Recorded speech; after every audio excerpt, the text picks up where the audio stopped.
Hey there, hi, welcome to the channel. I am Garrett and thank you for spending some time with me today because in this video, we are talking about hard to decorate spaces, mistakes you make when decorating them, and how to actually do it and make your home look beautiful, good, gorgeous, and great, because maybe we all need that. Now, the first space we have to talk about that I see decorated incorrectly all the time, it's just a hard space to decorate, okay? I wanna be sure I'm putting that out there because yes, I am in my villain era, but I do want to let you know that mistakes can happen and we can fix them together. This first hard to decorate thing is actually like a open concept space, a large wall in a space that extends between two separate areas. Let's say you have an open concept space that has, a living room on one side and a dining room on the other, and there's one wall that extends between the two of them.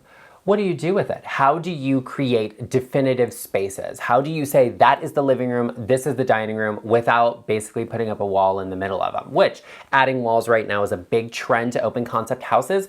Maybe that's what you do. But there are creative ways we can go about doing that. You could add in a custom feature. You could have a wall paneled. I actually just saw a bunch of really great creative ideas on Craftsy. And what is Craftsy? Well, I'm glad you asked. Besides for being the sponsor of today's video, Craftsy is an online community for creatives by creatives. They offer over 2,000 classes in more than 20 categories to help DIYers and crafters, just like you, advance their skills. James Worsham's Blank Wall Overhaul series is just what you need to fill up that big blank wall. And I'm also thinking I may get my mom, who loves quilting, involved because Kate Colleran has the best quilted stocking class that would be perfect for this coming Christmas season as a gift for my mother's beloved son and favorite child. There are, however, always new classes taught by talented experts, which is very on brand for me. And on Craftsy, you can connect with other DIY enthusiasts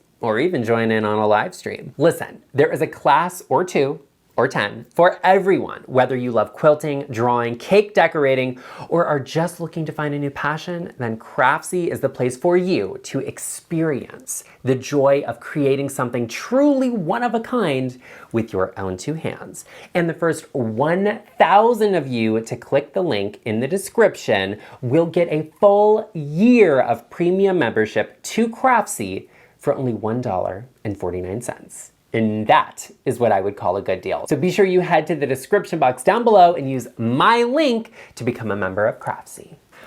Oh, we love Craftsy for us, but there are also things we can do just using furniture, just using layouts to create these more segmented spaces with one large wall. Now, I'm gonna put together a little mock-up for you of what I would do if I was in this situation. Let's take this big blank wall here, and I'm gonna start off with something I love. You know, I'm obsessed with this secretary cabinet I have. It's one of my favorite things ever. I'm gonna put that right in the middle, right where I would imagine a wall would be to segment these two spaces, because I want to create a natural barrier, something that says like, this is the center, this is where this room stops and that one starts.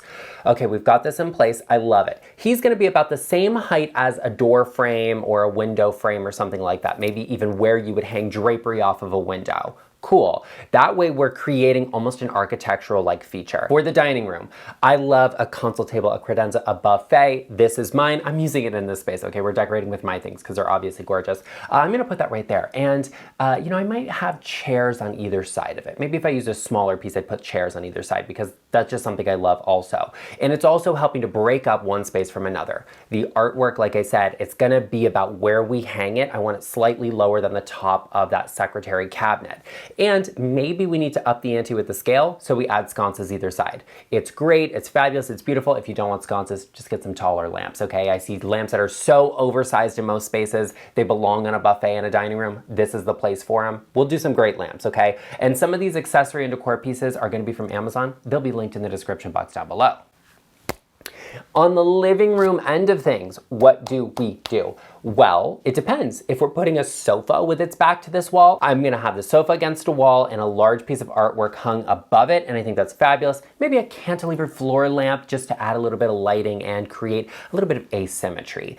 Or I can put the TV on this wall. Now a TV is gonna be a little bit harder to work with because they have to be sat lower. So I'll probably just either ignore the fact that it's hung a little lower. I might do a kind of a collage of artwork around it to create the illusion that it's hung higher. Maybe I'll add a picture light above it. Sconces on either side could be cool with a lower console table. That way I can put lamps there. I can have a piece of furniture hiding the cords, cables, wires, and plugs that I hate to see. And we're creating this divided space. One is clearly a living room. The other is clearly a dining room. And there's no architectural features here. There's no fireplace. There are no columns or posters on a wall dividing the two.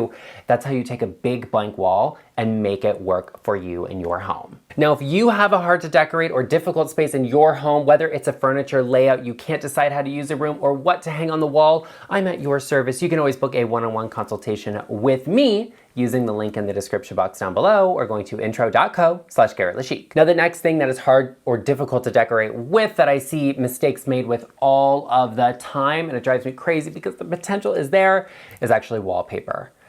I adore wallpaper. I love wallpaper so much, and it can be used to really enhance a space, or it can make a space look horrible. Here's the thing about wallpaper or patterns, fabric in general in a space. It has to make sense. There has to be some rhyme or some reason. There has to be some cohesivity, some element that works with it. We also may need to tone things down a little bit because a lot of pattern can be a lot of pattern. Here is an example of a space with wallpaper used beautifully. Oh, this may be my dream bathroom. Maybe it's one of my dream bathrooms. Honestly, I don't know that I have a dream anything because there's probably like 10 dream bathrooms I have, right? Am I not the only one? Anyway, this space, I think the wallpaper was used so successfully. Now, it was applied to the ceiling, which is gonna be a little unconventional for some people because they're like, hey, it should be on the walls. You need to be addressing what's happening on your ceiling. Otherwise, like, the interior design may be lacking. Okay, I'll just put it that way. It's used on the ceiling, and I think it's used beautifully. What I really like is that we have taken the two main colors from this wallpaper, the blue and the white. It's used on the ceiling, and I think it's used really successfully. And what we're doing here in the rest of the space that's making it work is we're taking out the two main colors. We're taking out the blue, we're taking out the white. The white is being used for trim and cabinetry. All of the moldings, the crown moldings, the moldings on the walls, the baseboard, the cabinetry in this space, all of it is in this same white tone, the same exact tone. It's creating a softness to the space. And on the walls, we're actually using the blue from the paper. But what I want you to notice, and what they've done really successfully here, is they've used the inverse. So the wallpaper itself, the back of the paper, like, the background, is this white. But the white is used in the bathroom as an accent. And then the blue in the paper is used as an accent, so we're using it on the walls in the space. We're creating a balance there. It's like a yin and a yang, right? The white with a little bit of black, the black with a little bit of white. That's what is happening with this wallpaper and this bathroom in general. Now, other people do wallpaper in a way that just is like, there's wallpaper on the wall. We haven't painted the trim to be cohesive. We haven't done anything with the ceiling. The furniture doesn't match. It's a mistake because it just feels busy. It feels cluttered, and it's not necessary. And if you're that person where you like to have a lot of patterns in, your sofa's a pattern, you have pillows that are patterns, the chairs have patterns all over them, maybe having a solid wall color is better for you. Not everybody needs a wallpaper, okay? If you have space that's very, very detail oriented in terms of the furniture, decor, and accessories and artwork, a wallpaper might not be for you. Listen, I'm a design expert, okay? And I'm also a design lover, which is why I can break things down for you like this, and I can share them with you and how to do them in your home. And if you've been here a while, you know that. So if you are new here, we, as in me and the LeChic family, would love to have you join us here because we are trying to save the world from bad design.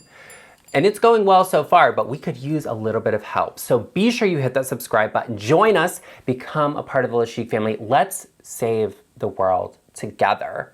Okay, at least save my eyesight because I'm tired of the visual assault that is horrible design. I would love to have you as a part of our family. Be sure you hit that subscribe button and give this video a like. And everybody that has been watching, you've been showing up in the first hour a video is posted. It means the absolute world to me. It's helping me to defeat the YouTube algorithm, and I cannot tell you how grateful I am for that and to have you here with me as a part of this LeChic family. So Be sure you sound off in the comment section down below. What is a major design mistake that you see that maybe you don't make, because obviously we're in this together, we've been elevating our homes, but what does everybody else do that just drives you crazy? Is it their cheap fake plants? Is it their ugly like builder grade light fixtures? Be sure you sound off because I want to hear from you. The next thing that is difficult to decorate, and I see people make the mistake of all the time, is actually your fireplace mantle. And I could talk to you in theory about that right here, or I could take you down to my fireplace mantle and show you how to actually decorate it in your home. Let's go. Okay, everyone, welcome to my mantle here in my living room. I didn't design this mantle. It was here in the house when we bought it. You might hear Cornelius clicking around in the background. Please forgive him for that, but he's a bulldog and that's what they do. So I didn't design this mantle, I didn't pick it out, but I do actually like it because it fits in with the natural style of my home. I live in a colonial style home, so it's got a little bit of detail, not too much. What I love about this mantle and my personal style is that because my style leans more traditional, I decorate things in a slightly more modern way. And by that, I don't mean it's contemporary, it's ultra modern. It just means that it doesn't have the traditional characteristics of a traditional space that you would expect. And what I mean by that is symmetry. So what I've done here is I've hung this mirror. It is an Empire style mirror. I actually sourced this on Facebook Marketplace. Best find ever. I think it was like 40 bucks. The sconces are candle sconces. I still need to paint the wall behind them from when I hung them. I found them, they're solid brass, they're beautiful, and they have a taper candle in them. Once we repaint this room into like a tan kind of beige color, the candles will stand out a little bit more, but right now they're blending into the white wall. This is symmetry, okay? So we have one piece on this side, one piece on this side matching. We have something in the center. To play with that a little bit, I've used asymmetry. So I have this 3-armed candle sconce here, and opposite that, in a similar area, I have a small vase with branches. Playing with asymmetry on your mantle creates a more modern effect. We're playing with asymmetry by having 2 different pieces, but they're in the same spots. So it makes it feel like it's balanced, but not asymmetrical. And because this candle sconce is not so much drastically taller than this is, or the centerpiece here, it doesn't feel unbalanced and it doesn't feel out of place. Now, if I wanted something that felt very traditional in this space, and I don't personally love this because to me it feels slightly, I don't know, tired in a way, I would do something along the lines of this. I have 2 matching small planters. This is more of my Jasperware collection, and this small lidded jar that was actually on my coffee table. I wouldn't do this because it's not giving me elevated, it's not giving me layered, it's not giving me something that feels unexpected. It's giving me what I would think I would see if somebody told me their style was traditional, because it's very symmetrical, it's all very in line with each other, it's very low, like the top of this vase is perfect with the base of this mirror, which comes across here, this piece fits perfectly, doesn't feel surprising to me. So I think mixing a little bit of asymmetry with symmetry creates a space that feels more organic, more natural, and slightly more modern, even though you can use traditional pieces to style the actual space. Okay, we're back in the studio. The next area in your home we have to talk about that is difficult to decorate, I see people mess up all of the time, or they just never do anything with because it's so hard, is actually, what do you do on the wall your staircase is on? Okay, a lot of you have 1-story homes. I'll give you that. Like, and you probably went for the 1-story home because decorating that wall is just so difficult. I mean, also, you know, maybe you don't want to go upstairs, but that is not the fantasy that we're having right now. We're talking about how to decorate on a wall with a staircase. The thing about a staircase and the wall there that's difficult is they tend to be 2-story walls because staircases go from one floor to another and it's a solid wall. Okay, but they're not a full wall because we have a staircase against it. So what do? Things have to be staggered upward. It's as simple as that. Staircases can be gorgeous and beautiful and have great artwork. Personally for me, I'm either gonna do artwork or mirrors, and it's just kind of there. That's where my mind is. I like the glamour that comes from a mirror. I like the contrast of like a gold frame on a silver mirror. I think it's beautiful, and I would do that on a staircase. But you can do some great artwork too. You can also play with lighting and sconces. Give me 3 sconces, once again, staggered like you would artwork. It needs to follow the line of the staircase, of your railing on the staircase, and that is how you place artwork in a home. Now, one of the most asked spaces to decorate in a home, people come to me about it all of the time, constantly in the comment section. People want to know how to decorate their coffee table, and I see a lot of mistakes. A lot of mistakes. We're gonna talk about it, but once again, it's like a fireplace. I can't just sit here and talk to you about it in theory. Okay, let's go head over. Okay, you should feel lucky that I'm sitting on the floor to explain this to you because we're in the studio right now, and this is the coffee table in this space.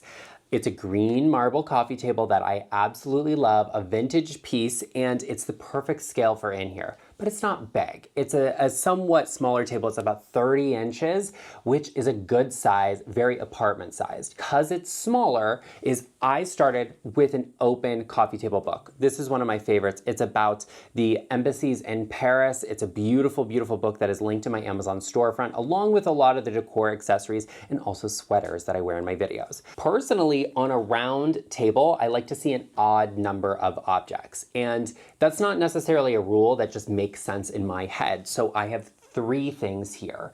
I have this Waterford vase with these faux tulips in it. Now I have multiple floral arrangements in my home. It's a lot to keep up with, so these ones are fake, okay? And they're the best fake tulips out there. I got them from Amazon, and you can get them from Amazon too because they look really beautiful and very good. I typically wouldn't put a tall floral arrangement on a coffee table, but because this is not a space with a TV in front of it, I'm not entertaining in here, it purely is for the aesthetic, it works. And having a wall right here, even though these are windows, works because having something taller against a wall immediately makes it look smaller because of how tall the wall actually is. Sorry, I didn't mean to hit you there, but you can see these, they move in a very kind of natural way. Really, really love these. It's nice to have a floral arrangement of some sort on a table. And so this one, we're playing with height by having it be taller. The candle next to it is a little shorter. And then the book itself is that 3rd layer. 1, 2, 3. Love that for me. This candle, I like that it has a very warm glass enclosure to it, the jar itself, and it also has a lid, which I think is lovely.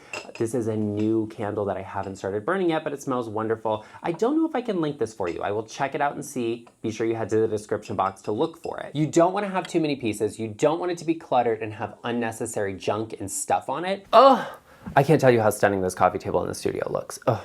I'm so talented at what I do. Also, what I'm talented at is knowing when a trend needs to go. When it's time, you gotta cut your losses and get rid of it. And I would suggest that you check out this video right over here to learn about some of the most tragic trends that just need to go. It's time to say goodbye. We have to ditch them, so be sure you check out that video right over here, and I will see you over there.